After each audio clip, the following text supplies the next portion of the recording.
All right, cool. So today we're going to talk about, we're going to do some announcements, and then of course it's pretty simple. We've got a lecture, and then we've got studio on loops, and then we have a studio review on the studio about loops. So tonight is all about loops, in case you haven't figured that out.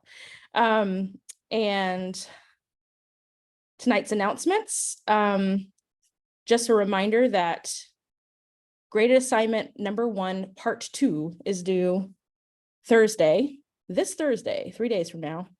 And then of course, part 3 is due Monday, 1 week from now, and that's the enrollment deadline. So you have to have it complete and correct. And by the time class starts, basically.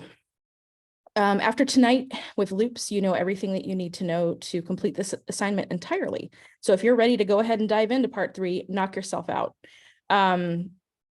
Really, part 3 is, only a little bit of work. I would say that part 2 is the vast majority of the work that's remaining for you. Okay, office hours, just a reminder, this has been posted. There's actually a new channel. I didn't even have a chance to get this on the slide, but Clark just posted that there's a new channel for office hours. And so the TAs should start using that, and then kind of be a central place for you to go and check and see, who might have just offered some hours sporadically. But then of course you also have this link.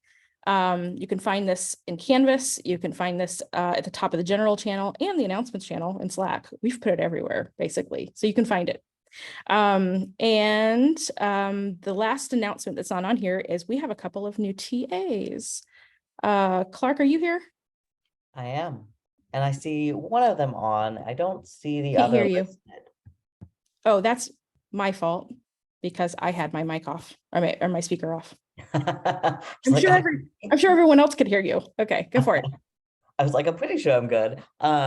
So I see at least one of our new folks on. I don't necessarily see the other, but that's okay. So I'm gonna put Francesca on the spot if she wants to introduce herself real quick. Do you mind unmuting and introducing yourself? Sure.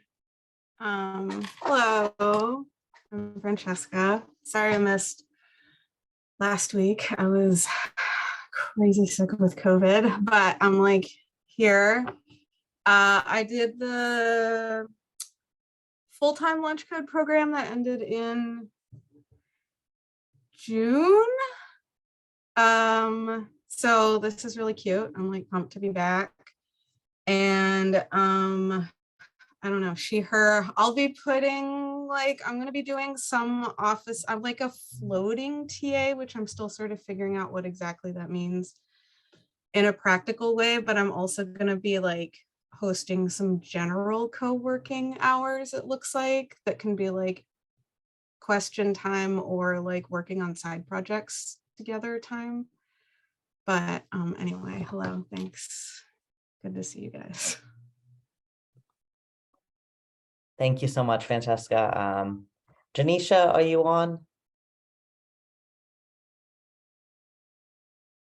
I didn't see Janisha in our list of folks on the participants list, but I also did just email the link to the Zoom not that long ago to her, so that might be on me. So you have another TA joining, Janisha. She will be primarily with Jake Medley as a co-TA, but also will, as always, like all TAs, be offering open office hours that you can join whenever fits your schedule. So if you see those names pop up, both are great humans, both are friendly, both want to help you succeed, like all the TAs. So yeah, so if you have any questions about that, concerns, comments, as always, reach out. But we are excited to be able to offer you. We're excited to bring in a couple new extra people to help support you on your coding journey. Carrie, I'll pass it on back to you. Great. Okay. All right, so let's get right into lecture. Repeating with loops, which basically just means you execute the same code over and over as much as you need. We'll talk about some operators that are useful for you and just kind of refresh your memory on how those work. And the concept of iteration, for loops themselves, the structure, kind of the procedure that it goes through, the sequencing. We'll talk about the accumulator pattern, which is extremely common and really good to have a good understanding of. Then while loops, a little bit different from for loops. And user input validation, which is one of the primary ways that while loops are extremely useful. We'll talk about how to avoid infinite loops, and then also nested loops. Which is, a whole nother thing. Okay, so operators refresher, incrementing and decrementing, and then of course, reassigning a new value to something. The most common that you use are with, addition and subtraction. So who can tell me what the shorthand is for the increment I equals I plus 1? I plus Plus. 1. I plus plus. Yeah. And then decrementing, same thing. I minus minus. I minus minus. I minus minus, yeah. You'll get real handy at doing that without even thinking about it, because you're going to be doing it so much with loops. Okay, oops, I jumped the gun, but yes, additive reassignment, x plus equals y. And of course, with subtracting, then that would be X minus Minus equals. right. So this shorthand, extremely common. I encourage you just to get used to it, because you're going to see it everywhere, and it becomes a lot easier to use in the long run. Okay, the concept of iteration. So essentially, you're just automating the repetition of code so that you don't have to code the same thing over and over and over again to do it on different things. This can be really useful in performing the same operation on multiple elements of an array, or like, all the characters in a string. You'll get lots of practice with that if you haven't already in your exercises. There's also, it's commonly used to search for like multiple elements in an array or multiple characters in a string that meet a certain criteria that you've set. And it's useful for preventing your program from moving on until the user gives you the right kind of input, called user input validation. And we'll talk about that later. And these are just some of the, use cases, essentially. So let's look at some examples of this. We've got this array 21430, and we are turning it into a new array 42860. So what's the piece of code that we would execute over and over again to make that happen? Actually, you don't have to tell me the piece of code. Just tell me what's happening. X times 2. Yeah, it's just taking each element and multiplying it by 2. So if you set a block of code to do that, you only have to code that part once, and you can, iterate through and do it on every single one of the elements. Okay, next example, we've got a kind of garbled string of digits and alphabetical characters here. What is one way that we could kind of check to eliminate the ones and make sure we're only adding the ones we want to a new string?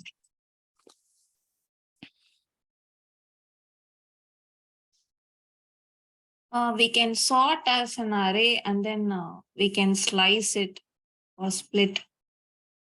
Yeah, that would be one way to do it. But if you were going to do it iteratively, where you were just going to look at one character at a time, how would you evaluate that character to decide whether you're going to keep it or not?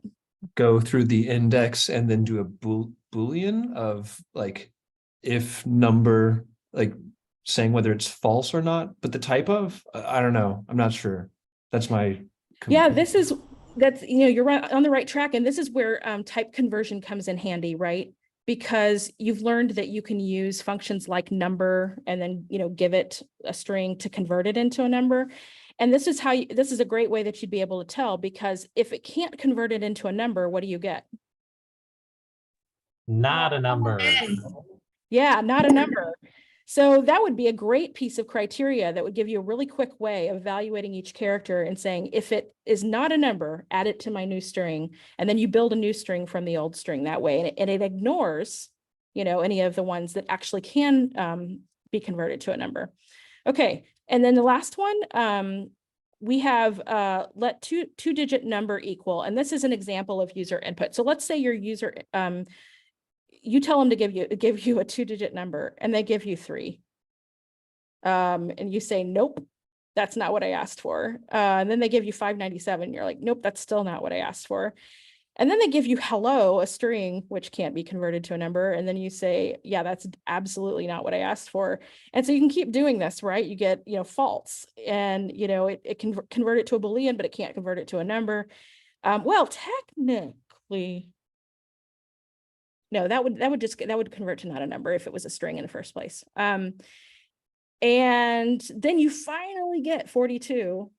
And so then you can say, okay, you gave me something I can work with, and then your program can move forward. So a while loop, which we'll talk about after for loops, is a way that you can do this, where you can keep checking over and over and make them give you things until they finally get it right.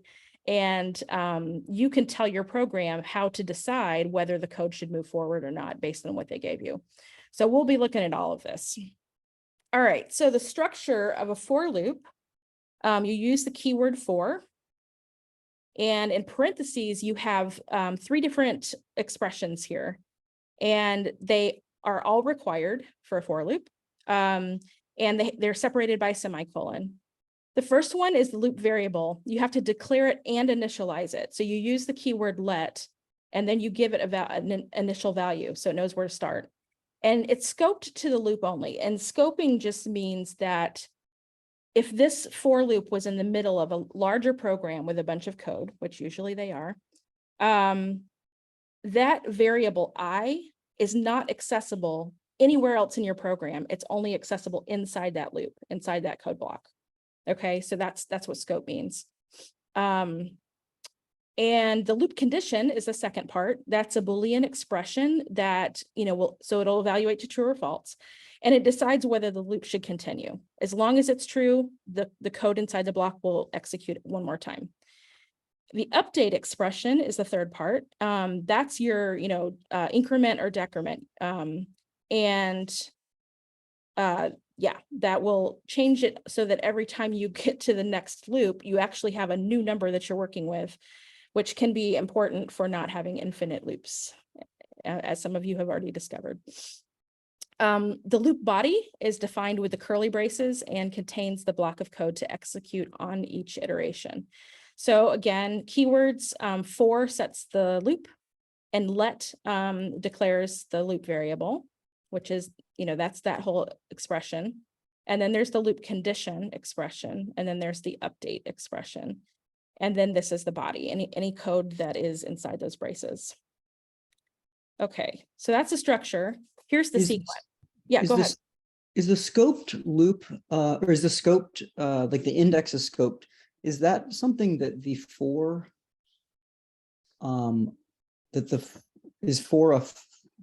is that something that the for does, or is that simply because it's within parentheses that it stays contained? Yeah, and in those curly braces, that encloses, it encapsulates that code, so that that code is what gets executed as part of the for loop. And so that I iterator is only valid inside that code block. Yeah. Oh, okay. Yeah. So it has nothing to do with the fact that you had for typed first. It's because it's in the. Well, for is just what tells JavaScript that you're creating a loop, right? And then the rules of the loop say that once you give it the loop variable, it can only be used inside the loop. Okay. Yeah. So if you tried to use it after that closing bracket and you tried to use I would say it was undefined. It doesn't know how to find it. And I, for some reason, was thinking that the I was just an index, or that we were doing like the thing that's in the array, the array. That's one of the ways that it can be used. And we're going to talk about that, because I'm going to make the distinction for you between when you're using it just as the iterator versus when you're doubling it to use as an index with an array or a string. Yeah. Because it definitely can serve two purposes. And that's a very, very common use of it. Okay, so the sequencing of this is that the loop variable gets set on the very first time. That's the first thing that happens. it sets that, and in this case, we're setting it to I equals 1. And then on each loop, over and over, first, the loop condition determines if the loop should continue. So in this example, we're evaluating, is 1 less than 4? That returns true.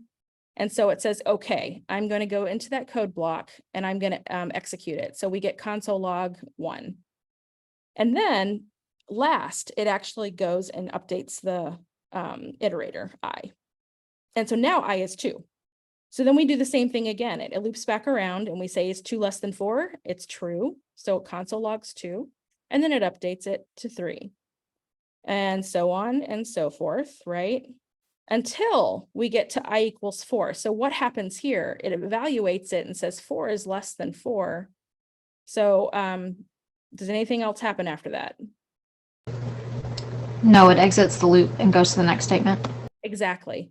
Yep, because that returns false. So then it's done and it does not go back into the code block and execute any more code inside there.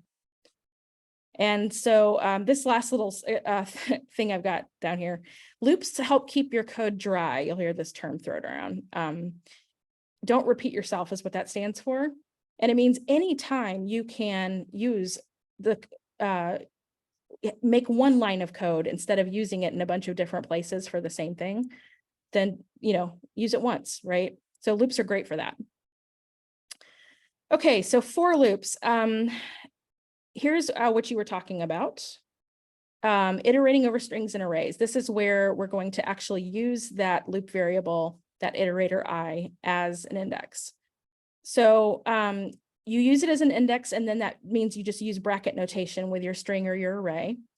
And because you're using it as an index, if you're intending to go through the entire array or the entire string of characters, you're usually going to initialize it to 0.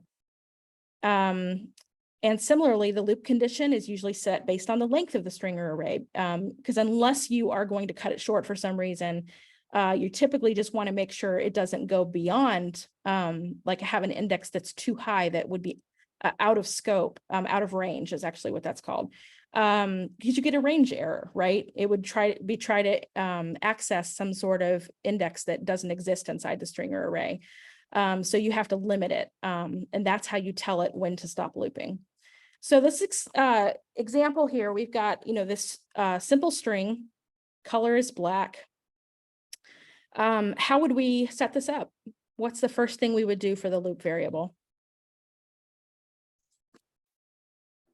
Let I equals 0. I is 0. Good. And then to set the loop condition? I is less than color dot.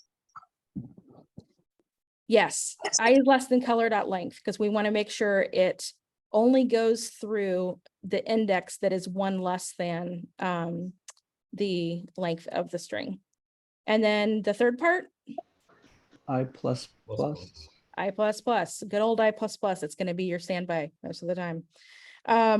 So console log, you can, at this point, console log the character. So how would we refer to the character? Color. Color array of I. Yeah, color at index I. And so the first time it loops around, we're at index 0, so that's less than the length. And so we would get E. B. B. Yeah, and then color 1 would be L, A, C, K. And then it gets here and it increments up to 5, and then it evaluates that 5 is not less than 5 because the length is 5. And so it stops. And that way you have kept everything in range. And you've only printed exactly, each of the letters in turn on each loop. Good. Okay. So that's going forwards. Let's talk about reverse. If you're going in reverse, you're typically going to, again, if you're doing the entire thing, you're going to initialize the loop variable to the last index, and you can use the length to calculate that. And you'll set the loop condition so that you want to make sure that it never goes as any lower than 0, right? Because you're going to be going backwards. Right.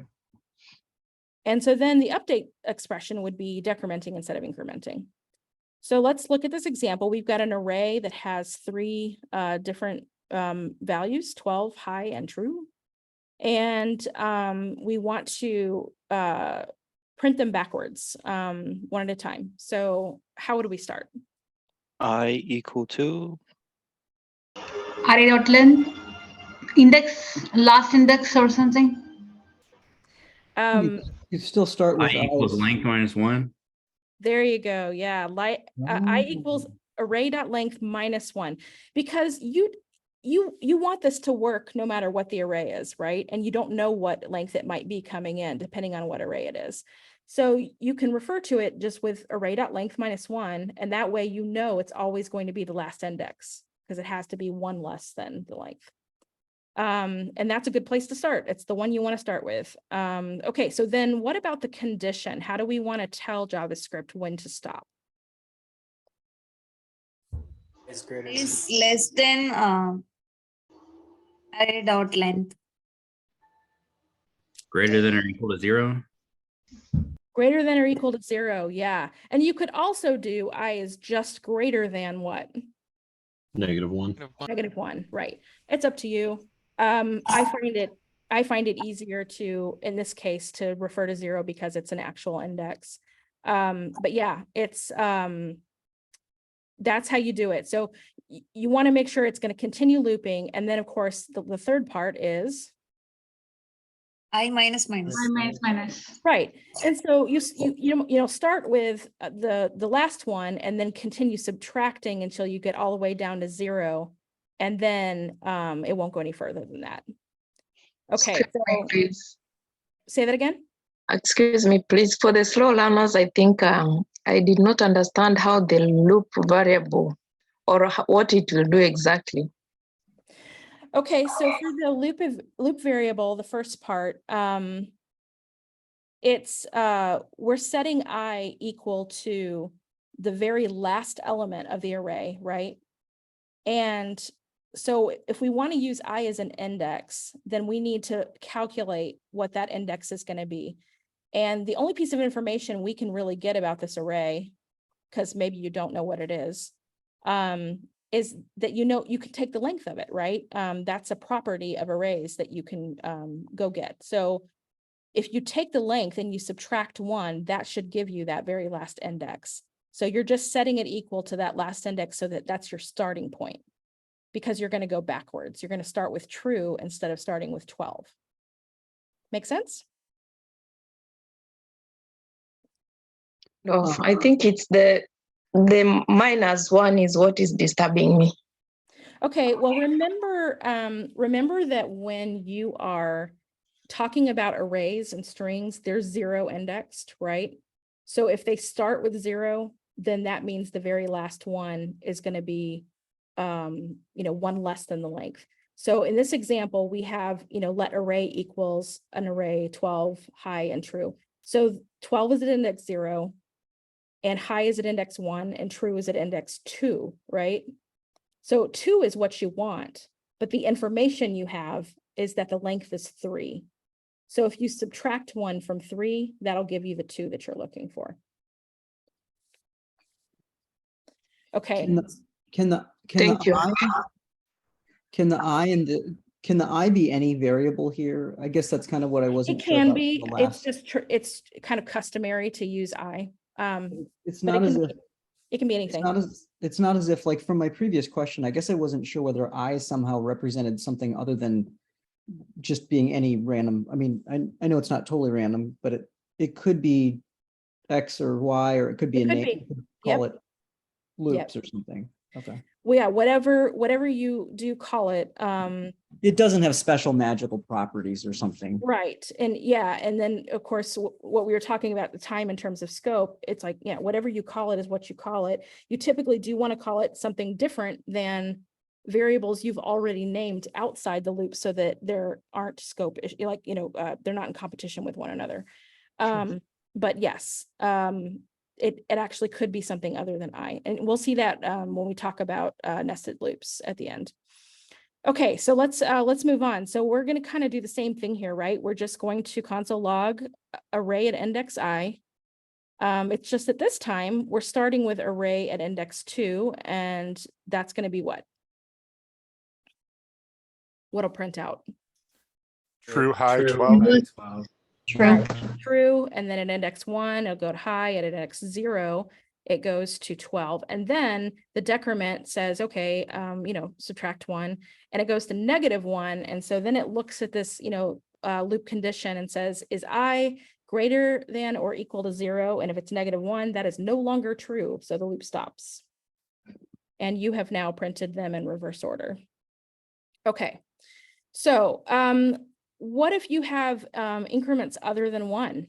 Like, because maybe sometimes you want to skip around, right? The update expression doesn't have to be just I++ or I-. You can increment or decrement by any number. So this example, we've got, a bunch of gobbledygook in a string. And we are going to, basically what the instructions are to print every third character.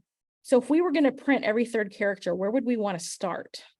How would we set, what would we set our iterator to be? 0. That would be the first letter. 2. 2. Equal to 2. 2, good, because we don't want the E, we want the capital H, right? So we need to start at 2, and then what about the loop condition? I is less than letters dot length. Yeah, it's just like you would do if you were doing it with every, just one at a time. That part doesn't change. Okay, and then what about the update expression? What would I equal to I plus Equal to I plus 3. I plus equals 3, yeah. So that would basically, again, that's the shorthand for I equals I plus 3, right? So that'll help you jump 3 every single time instead of just jumping 1. Okay, so we console log letters at index I, and the first one, of course, is 2. And so we get H, and then what's the next one? E. E. What's the next index? 5. Yeah, 5, which gives you E, and then the next index? 8. Which gives you L. You see where this is going, don't you? Yeah, so then we have 11, which is L, and then we have 14. Oh. Yeah, so it's jumping up 3 every time so that it skips all of those other characters. And then we get to the, we get to the O, and we can see now that we know that that's, the 14th index, that there's actually, this thing is 17 long, right? So it would try to go to, it would try to go to I equals 17. And it would say, is 17 less than 17? And of course, that's false. So it stops. So it doesn't really matter that it's not perfectly divisible by that number. The math is the math. Like, so it's gonna keep incrementing and then keep doing that logic of saying, should I keep going? So this works. That's how you do it. Okay, conditionals within loops. This is extremely common as well. You'll get real handy with this. So I'll show you an example.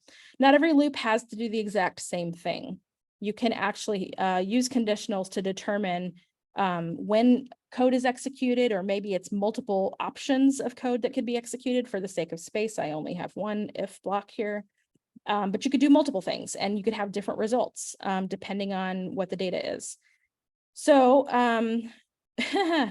I clicked, and I did not mean to click. That's okay. We got these numbers, 5 numbers here, and we're going to just go through them one at a time. So we've got our, very traditional I equals 0, I is less than nums.length, and I plus plus. If it's divisible, no. Yes, if the number is evenly divisible by 5, then we want to print that number divided by 5. And I was going to try to get you guys to come up with this, but I clicked. So this is the logic, right? We've got this condition. If the number at index I, and then we use that modulo operator that you guys remember. And the modulus is 5 because we're saying we want to check and see if it's evenly divisible by 5. And the way to do that is to see if the remainder is 0. So as long as that modulo, you know, resolves to 0, then we know that it's evenly divisible. There's no remainders. So that's this is very handy. You'll use this a lot. You can use it to, you know, determine if something is even or odd, or, you know, divisible by just, you know, evenly divisible by just about any other number. And then we would console log. So to get the quotient, if we take that number and divide it by 5, how would we code that?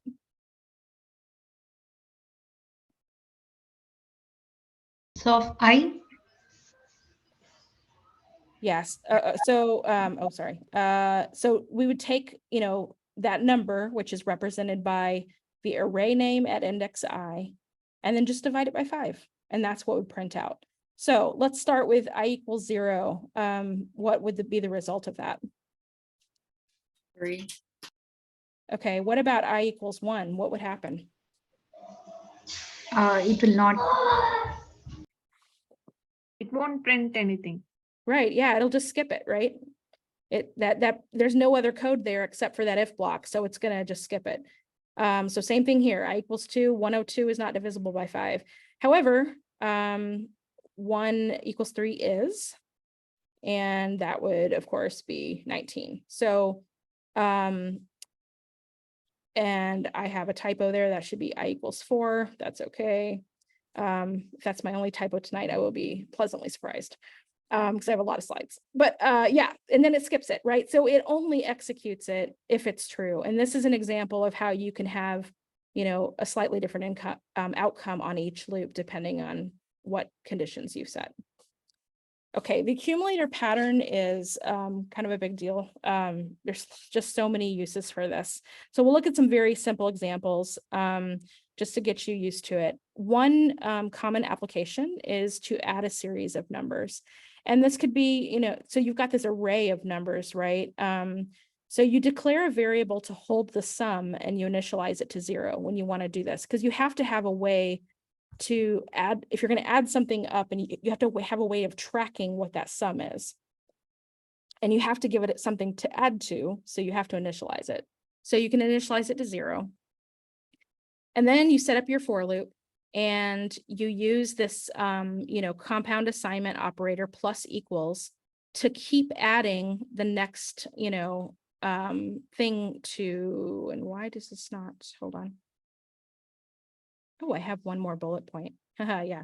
So you loop over the arrays of numbers and add 1 to the sum. And then after the loop is finished, the variable should hold the sum of all the numbers in the array. Right. Okay. So what would I add to sum to take care of this on each loop? Nums of I. Index I. Yeah, nums at index I, exactly. Because we're just looking at one number at a time, right? So we just use that index. You know, this is yet another example of using our iterator also as an index. And that would add it up. And then at the very, very end, outside of the loop, once it's finished, we can say, okay, what's the sum? And in this case, if we log it, what will it be? Oh, I'm sorry. Okay, so hang on a second.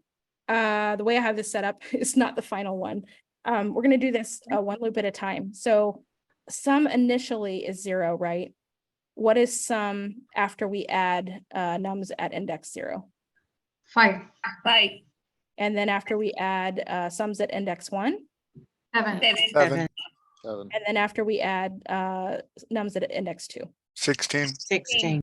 Good. Okay, so you see how that works? And then at the very, very end, if you console log sum, you're going to get that 16 because that's the final outcome after all the loops are done. Okay, that's a very simple example. Another accumulator pattern is building strings. This is that exact same string that we had on the first slide, where you've got a combination of numbers and letters. And so in order to do this, you're going to have to declare a variable to hold the new string, and you have to initialize it to an empty string. Because remember, strings aren't mutable. We can't just go in and pluck out all of those numbers. We have to create it and build a new string. So I'm calling this correct text. And I've set it equal to an empty string because we have to have something to tack on to. So we start there. So then we set up our loop. We're going to go through one character at a time. So it's kind of the fallback criteria here. And then we're going to have a conditional here and say, only if something is true, are we going to add something to correct text. So what would that condition be? Could it be type of equal? I just clicked way too many times. Here's the problem with type of. What happens when you do type of at index 0? Oh, the letter, okay, the numbers are in a string, so the numbers are strings. Yeah. It's a good thought.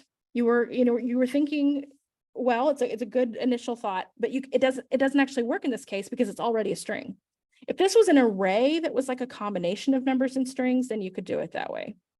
But yeah, the digits are strings. So yeah, and I accidentally clicked a whole bunch and filled this in. So, but yes, you would evaluate this based on using this number conversion function, right? And just say, if I evaluate the current character text at index I, and it turns out that it's not a number, then this resolves to true. And that means that I do want to add it. So then I take that character text at index I and I add it to correct text. So if we go through over and over and do this, it should ignore all the numbers and only grab all the letters. And so then you would expect the correct text to be letters only with an exclamation point. Is that clear? I'm kind of confused on the number on the if line where it says number and then parentheses text I. What is number doing there? I mean, I know what it's doing, but if you could just explain it a little bit more. Sure. So that number function takes a piece of data and it tries to convert it to a number. And there are any number you can imagine, 3.2, 47, whatever. Those are all valid numbers. There is a special number value called not a number, NaN. And anything that can't be converted to a real number gets converted instead to not a number.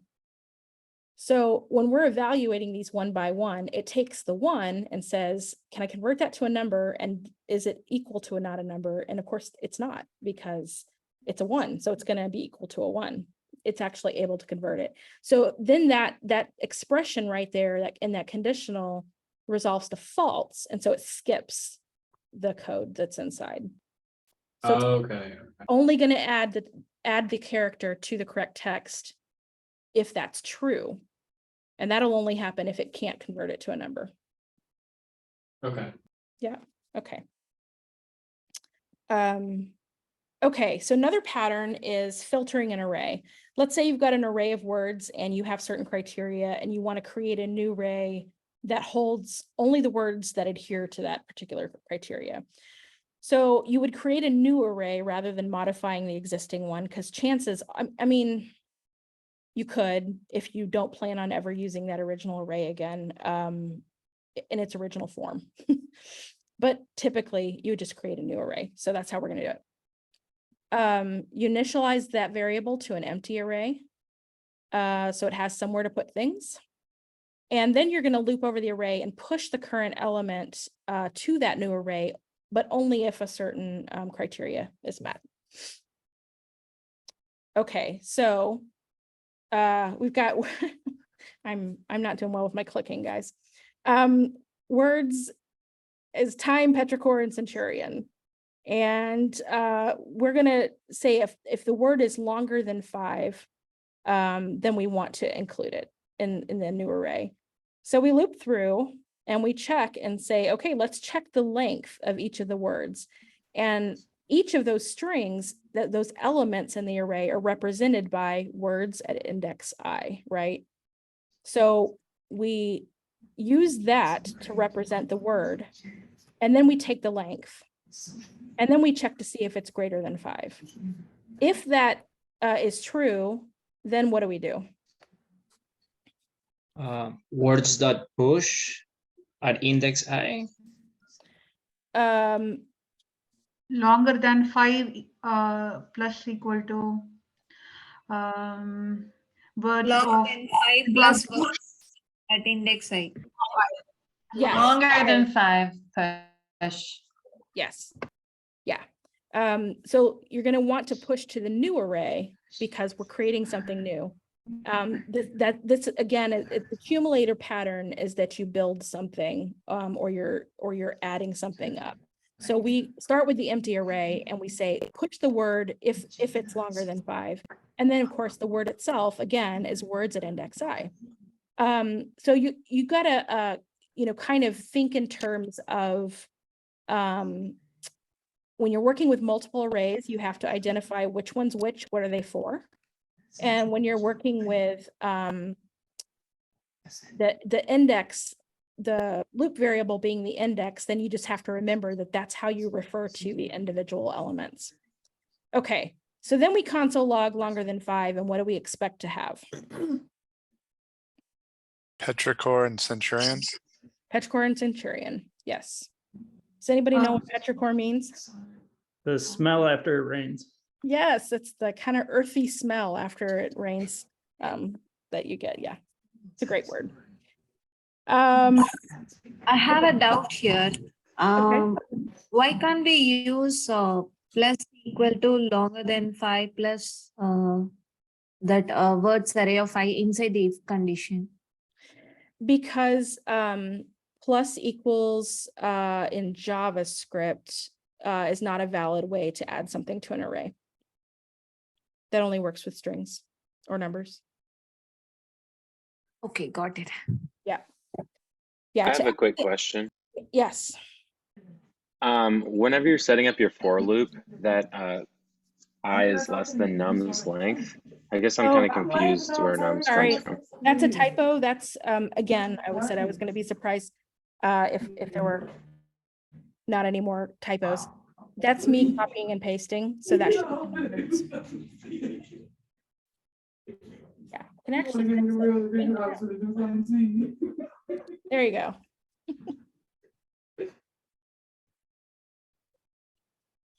Oh, for the love, really? Okay, hold on.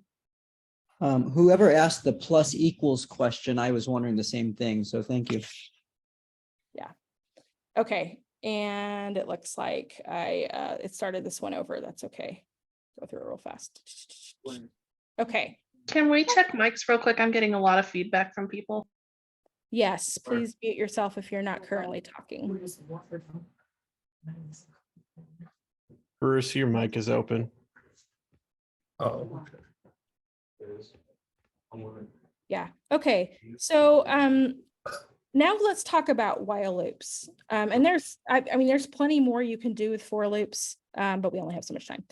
So while loops, let's talk about the structure of a while loop. You're going to use that keyword while. You have any variables that you might need for the loop condition need to already have values before you start the loop. This is different from the for loop. But the loop condition indicates whether the loop should continue running. That's the same as the way a for loop works. The loop body is defined with the curly braces, contains the block of code to execute on each, I should say, iteration. And the update expression modifies the value of any loop being used. And you're like, well, where's the update expression? I've actually already marked it because, again, I screwed up my transitions.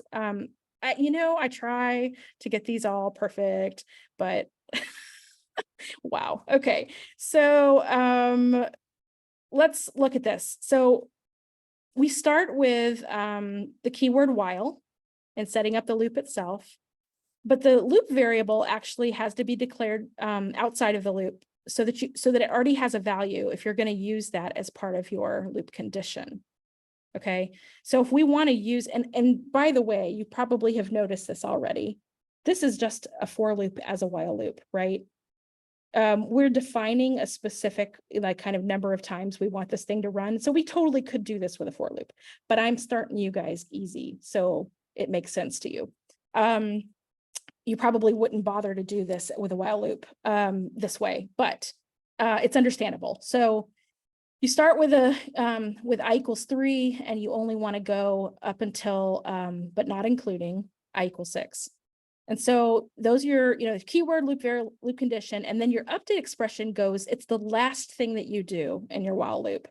Because just like a for loop, it's the last thing you want to happen before it loops back around and reevaluates that loop condition. So that's it. So if we have I equals 3, we would then, hold on, I feel like I'm missing something. Oh yeah, the loop body. That entire thing is the loop body, right? Okay, so when I equals 3, we would console log 3. When I equals 4, we'd console log 4, etc., right?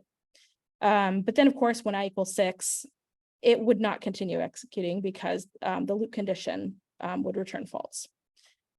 Okay, the sequencing, again, the loop variable, you set that before the loop yourself. And then on each loop, the loop condition will determine if it should continue, the code block within the loop body executes, and the update expression modifies. I'm like missing my entire block of code, so I'm not sure what's going on here. Hold on just a second. What?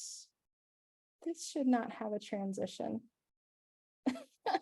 Sorry, guys. And yet again. Oh, for the love.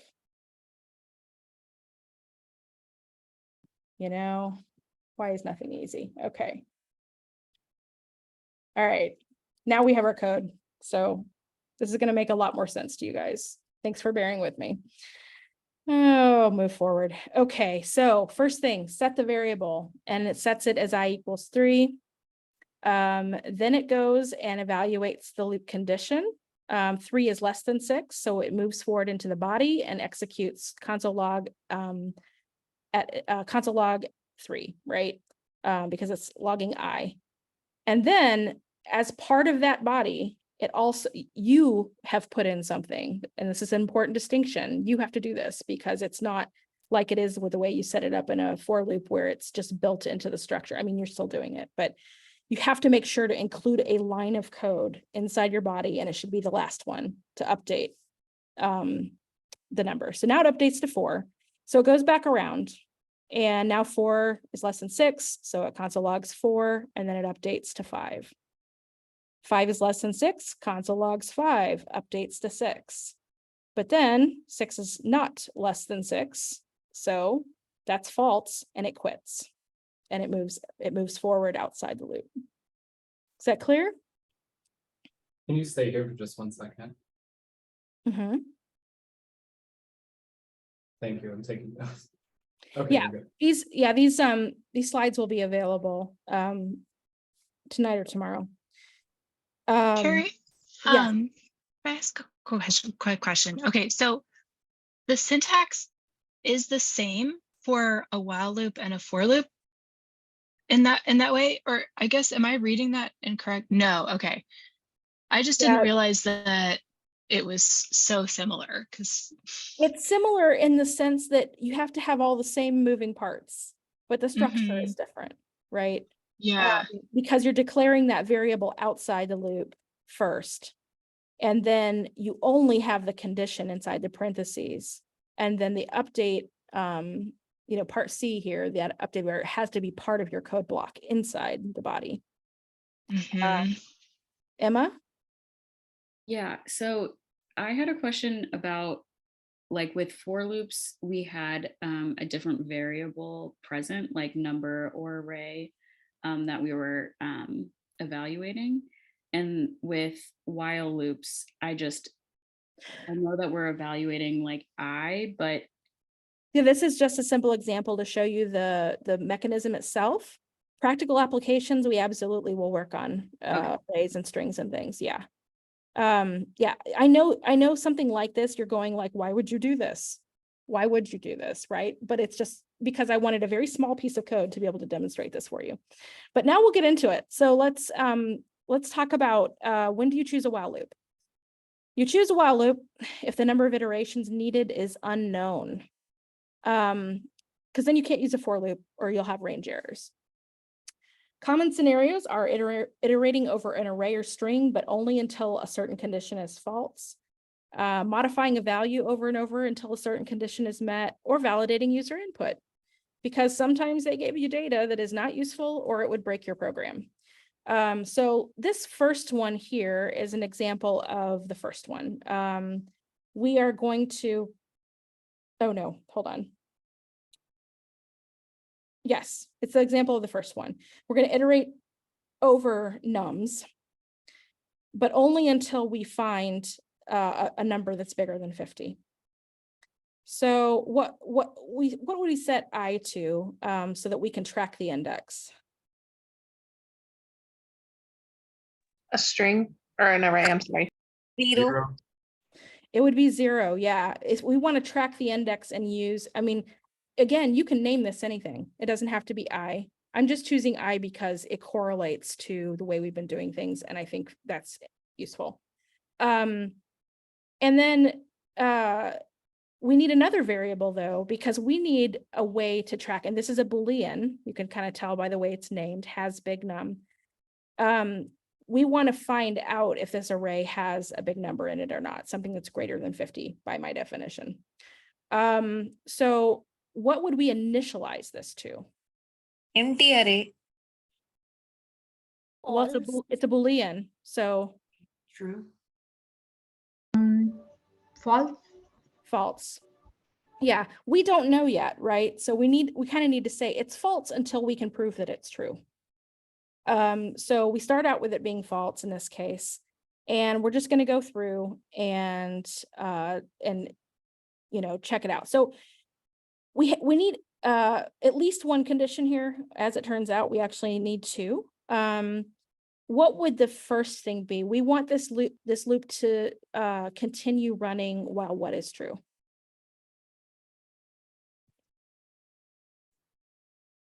I is less I than is less than nums.length. 50. Why I is less than nums.length, right? And what's the other one? I don't remember. Has big num is equal to false. Yes. So we can use that bang operator to say, not has big num, which means as long as that is false. And while I is less than nums.length. And it has to be because if either one of these is true, but the other one's false, we still need it to keep, we still, like, in other words, we want to make sure that we go all the way through the end of the loop if we haven't found a big number yet. But if we have found a big number, we don't need to go through the end of the loop. So that's why we make sure that both of these things are true in order for it to continue.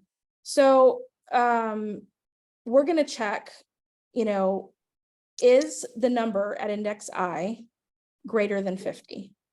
Can I ask a quick question here? Sure. So we set the has big num to false to start off with, right? So Right. when we put that the negator in front of that, we want the opposite. So when this is true and when nums is less than the length of 0 is what we're looking for, right? Yes. True and okay. Because it'll only execute if both of them are true. Exactly. Okay. Yep. But if we change has big num, spoilers, to true, then not has big num is suddenly going to be false, and that means it'll break the loop. Aisha? Yep, that was you. was me before. I'll lower Okay. my hand. Thank you. Sure. Okay, so yeah, so now we say, okay, if this number is greater than 50, and then what am I checking for here? What do I want to do here? If that turns out to be true. Then has big num should set to true inside the if. Exactly. That's when we set it to true. And then, if it loops back around, then, has big num would now evaluate to false, and it would quit the loop because one of these is now false and they both have to be true. Okay. But if it's not greater than 50, it needs to continue. And then what else do we need?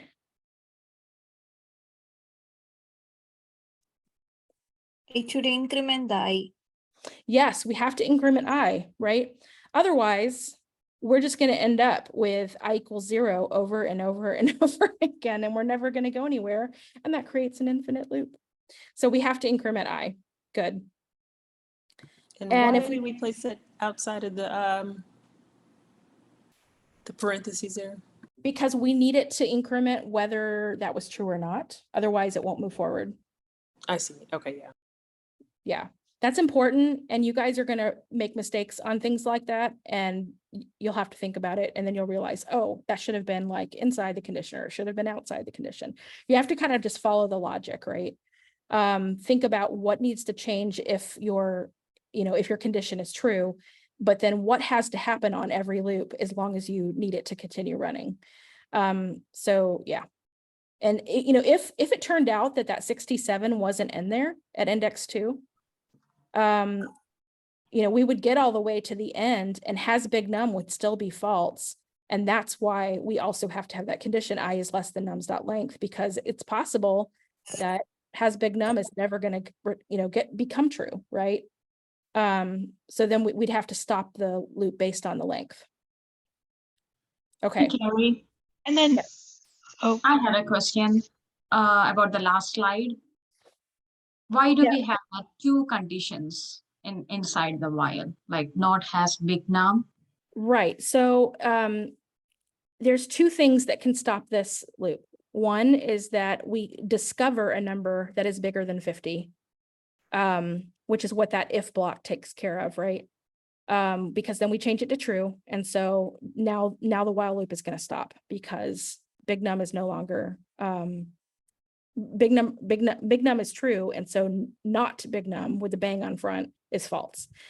But like I was just saying, if there is no big number in the array, like say that 67 was missing and it was just 3, 2, 8, 11, and 4, then it would keep checking for a big number, but it would never actually change to true because that would be false every single time that, nums at index I is greater than 50 condition.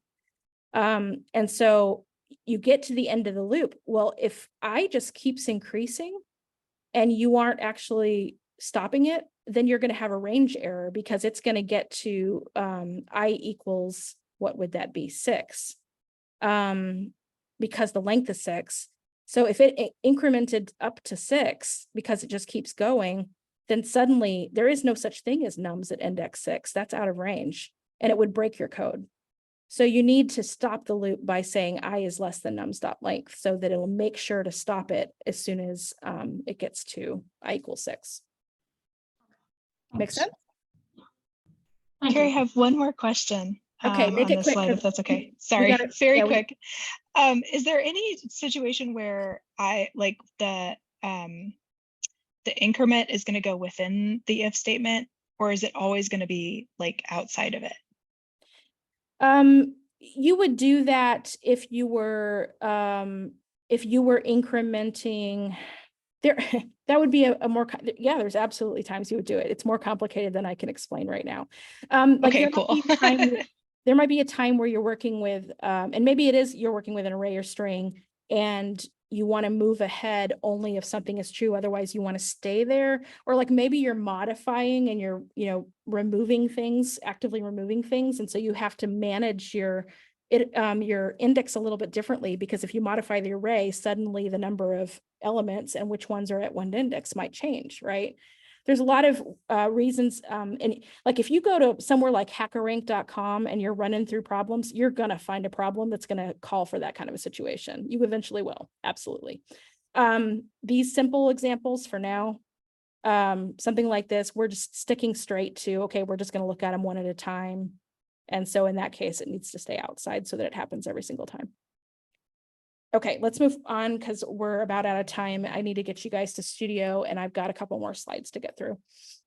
All right, user input validation. The basic steps are that you ask for input, store it in a variable. You guys have done this now a few times. And then you can use a while loop to ask again if the user's input isn't valid. This is extremely useful. You will use this tonight in studio. You will use it for some of your graded assignments. So yeah, very, very common. So common scenarios for numbers. Let's talk about numbers. Let's say you can't, they give you something that can't be converted to the data type you need, to a number. Just like that example we were looking at before, if it returns not a number, suddenly you need to calculate with it and it's not going to work. Well, you need them to give you a number. So you're going to stop and ask again. Or the number is out of range. You asked for a specific number range and they gave you something that isn't going to work.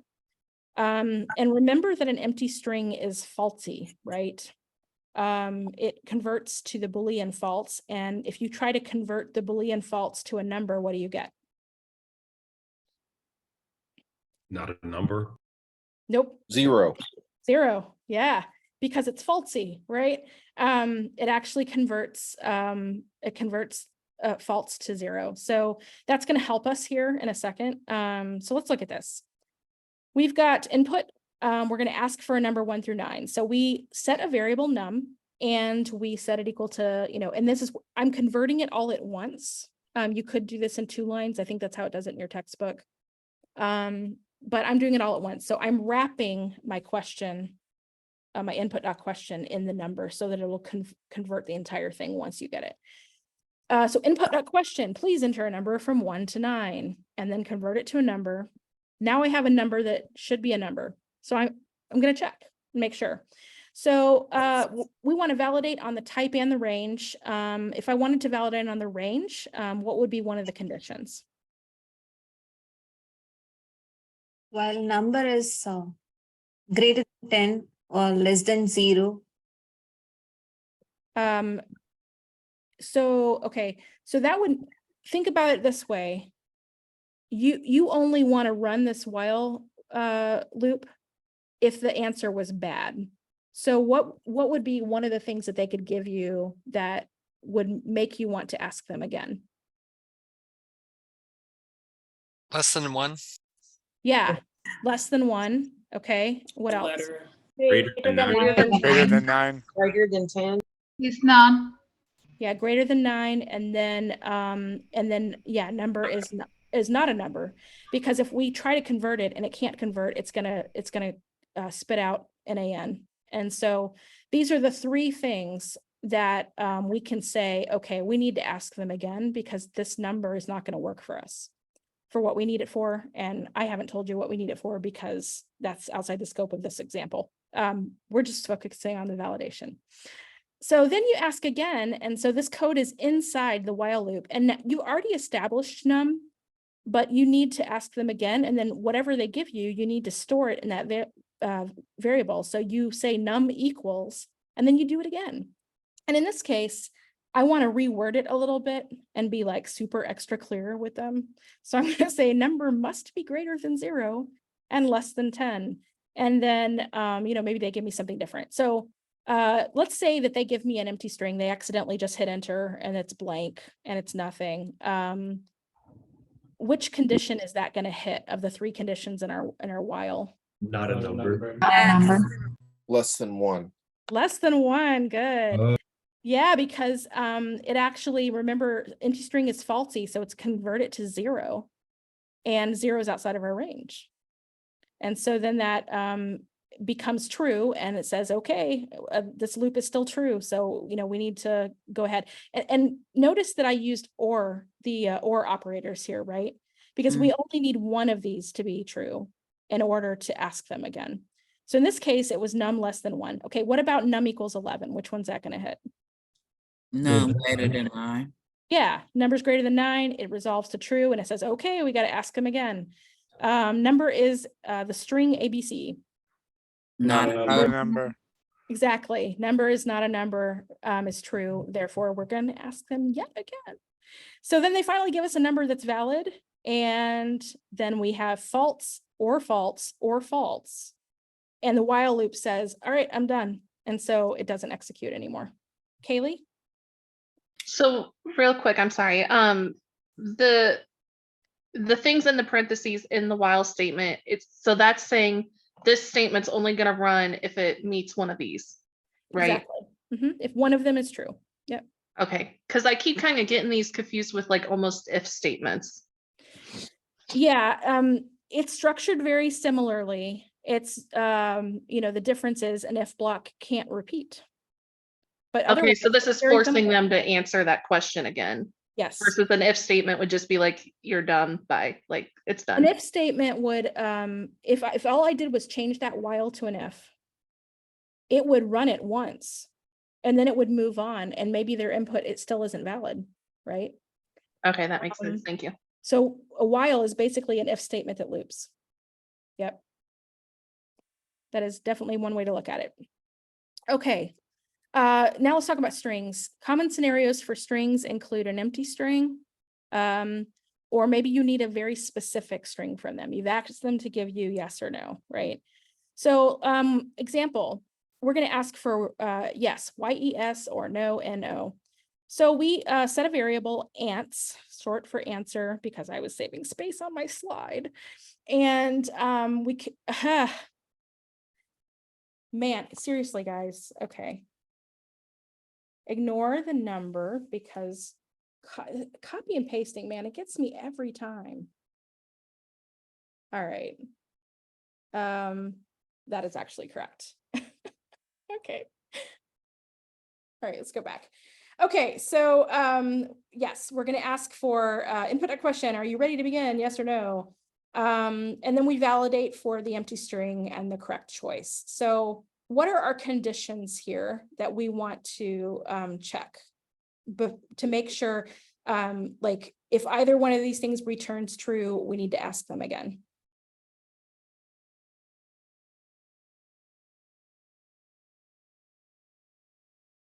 Anyone? Can you state that Input question is again? greater than 1.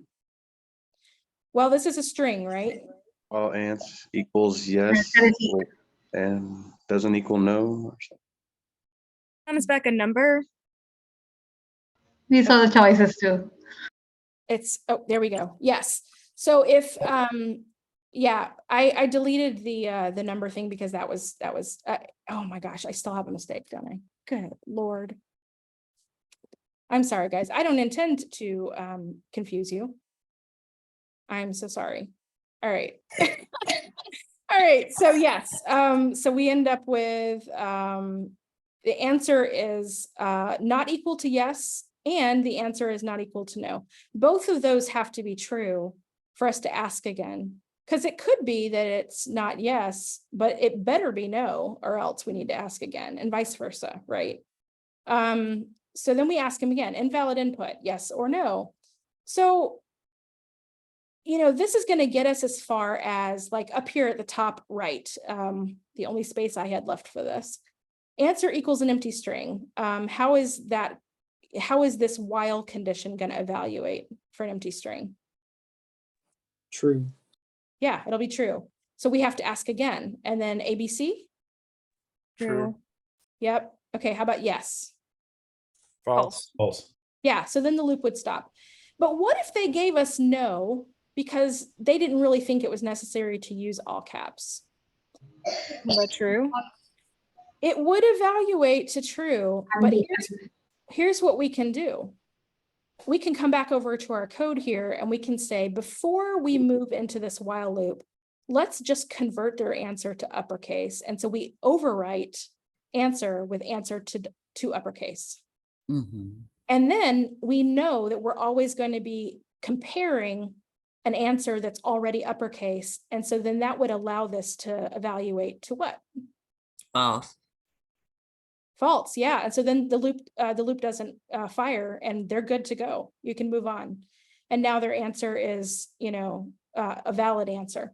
So these are times when like, you have to remember that computers, like, they're very precise, right? You have to give everything in the right syntax. A string has to be exact if you're comparing it with strict equality, all of those kinds of things. But where users are concerned, people are people. And so there's a time when you actually say, you know what, I'm going to allow a few things and I'm going to plan for it because I don't want to frustrate the user into saying, well, I did say yes, or I did say no, just because they used lowercase instead of uppercase, right? So these are cases where it's actually worthwhile to do a little work to their answer. And, you know, last Thursday, we kind of had that thing where we took, what was it, Jacob, I think was the name, and we got the space off the front with trim, and then we, you know, capitalized the J to make it capital because we needed it to be that way. This is the same kind of thing. We can take their answer and convert it first so that that's not going to trip up our code, and it's still perfectly valid. Okay.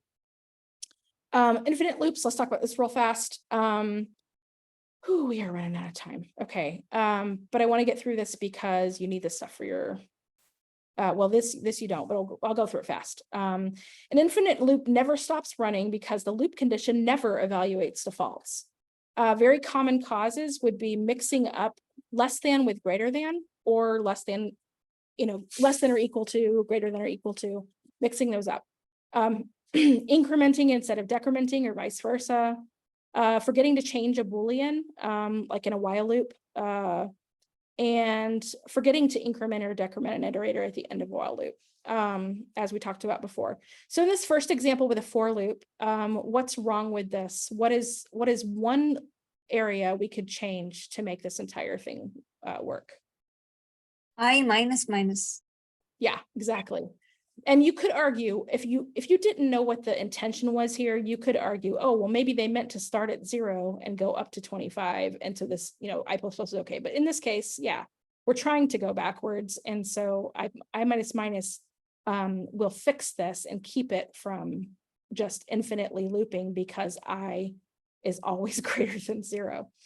Okay, and in this next example, we've got this string that has the alphabet, but there's a couple of instances here where we have the same letter 2 times in a row, and we're checking for that. We want to make sure there's no duplicates. So we're going to check, has double equals false. We initialize this, right?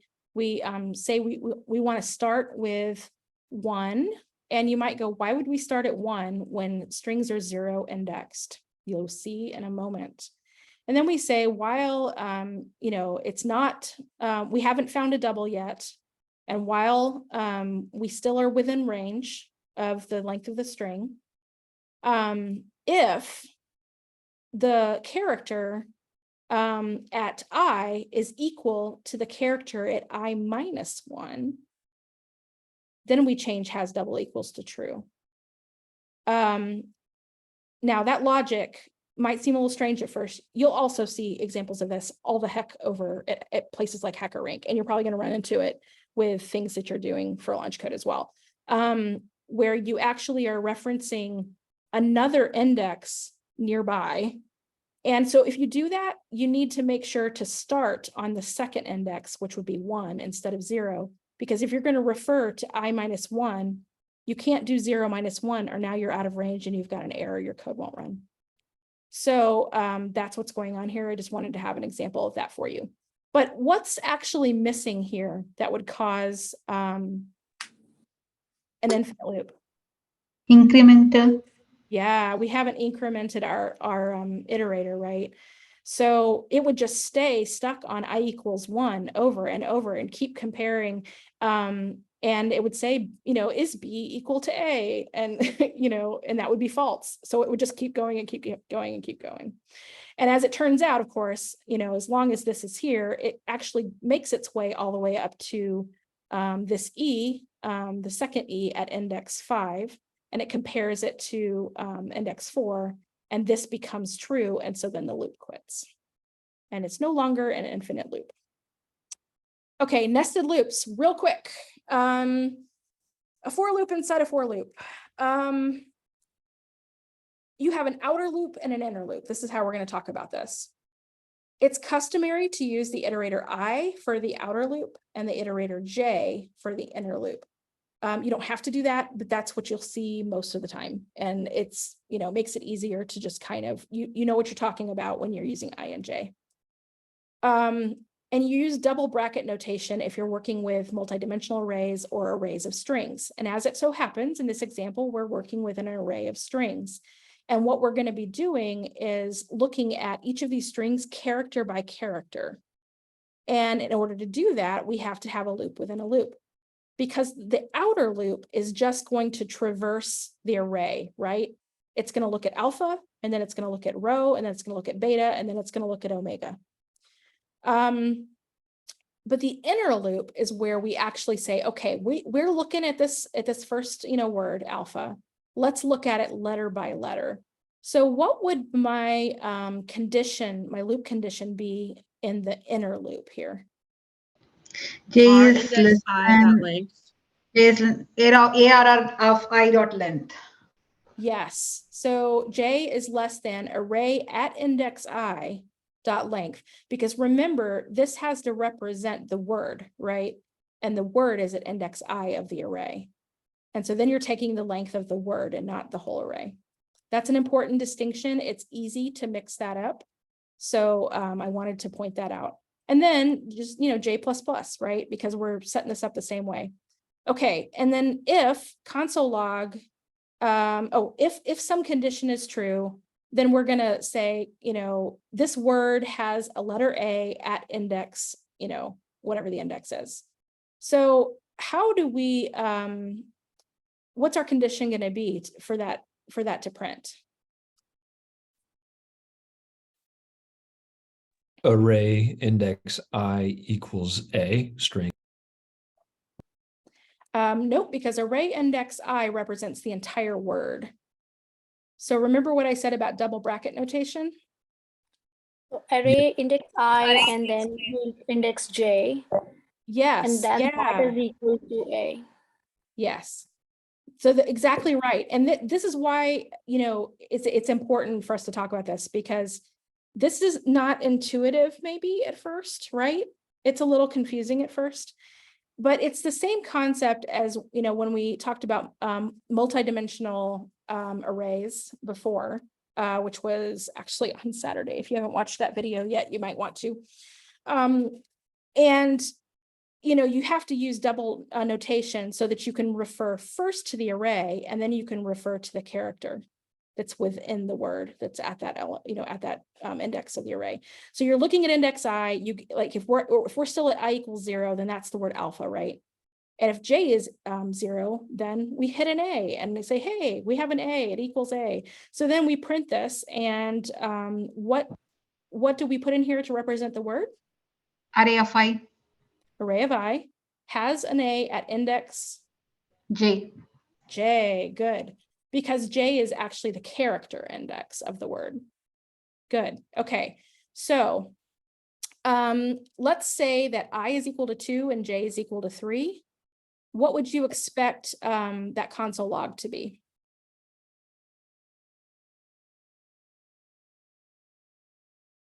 It has an index of 3. Yeah, beta has an A at Beta index 3. Because it goes first to the array at I equals 2, and it finds the word beta. And then it actually is, looping through this loop and looking at it a character at a time. And it skips B, it skips E, it skips T, but then it gets to the A and it says, oh, hey, I found an A. And so it prints it for you and tells you it's at index 3 of the word. So cool. All right. And the other thing to point out here is that. Can you teach this once again? It's a little bit confusing. Yes, quickly. So the outer loop is where you traverse the entire array element by element. The inner loop is where you look at a single element, which is represented by index I. And then we're going to use this inner loop to traverse that string character by character. And the J represents the index at each of the letters. So if I equals 0, then we execute the for loop for the J, right? The inner loop. And we say, okay, we're looking at the A of alpha. Then we look at the L of alpha, and it goes all the way through, and it runs this inner loop over and over and over again until it reaches the limit of, array at index I dot length, right? And now it's done with that word. And so that's the end of this outer loop. So then it swings around and says, okay, now I equals 1. So now we're going to go look at the word row, and then it goes through that letter by letter. Does that make sense? Yeah, got it. Okay.